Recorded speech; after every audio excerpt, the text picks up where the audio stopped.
menene keylogger? Keylogger malicious program ne da aka yi shi don ya ringa recording na duk abun da muka yi typing a cikin kwamfutar mu ko a wayar mu. Duk transaction da kai, wannan rubutu da kai na transaction, pin naka da kasa, typing da kai duka yayi saving ba tare da ka san yana yi ba. Duk chatting da kai da kamfani ko da mai gidanka ko da wani naka na daban, duk wannan abun keylogger program ne da yake recording na wannan abun ba tare da ka san yana recording ba. Kuma yanda ake amfani da shi, yanda ake sa shi a kwamfuta shine ana duba wani waje ne a kwamfuta da bai da tsaro sosai sai a sa maka shi, kuma za a sa ma shi baka ma san an sa ma ba. Misali, wannan shine target system ɗinmu da muke so mu sa keylogger program a ciki. Bayan mun sa keylogger program, zai na recording na duk wani abu da aka yi typing a cikin keyboard na wannan kwamfuta, sannan zai exporting na text file ɗin gaba ɗaya ya tura wa cybercrime. Shi cybercrime shi kuma shine wanda ya sa ma wannan program ɗin a cikin kwamfutanka ko wayarka ba tare da ka san ya sa ba. Examples na keylogger application muna da KitGuard Pro, akwai Typekeeper. So KitGuard Pro kamar da kuka ji sunan KitGuard, ma'ana an kirkire sa ne don yara, don ya ringa gadin yara. Duk wani abu da yara suke yi, duk inda suka shiga, social media handles ɗinsu, abu da suke yi a internet, abu da suka yi typing gaba ɗaya a cikin kwamfuta ko waya, wannan KitGuard Pro yana aiki ne a background, yana aiki ne a ɓoye ba tare da yaro ya san yana yi ba. Idan mahaifi ya sa wa yaronsa, zai na monitoring na duk abu da yaro yake yi.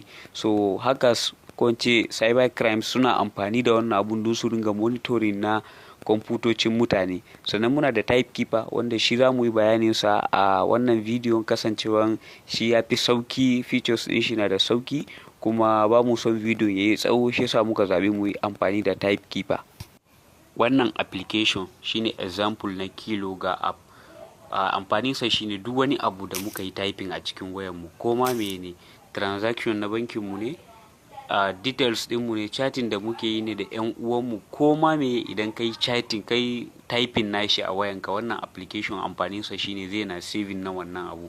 Haka za su iya sa maka don su ringa samun bayananka, ta yadda duk lokacin da suka karbi wayanka ko suka samu dama da wayanka za su iya ganin duk wani abu da ka yi na typing.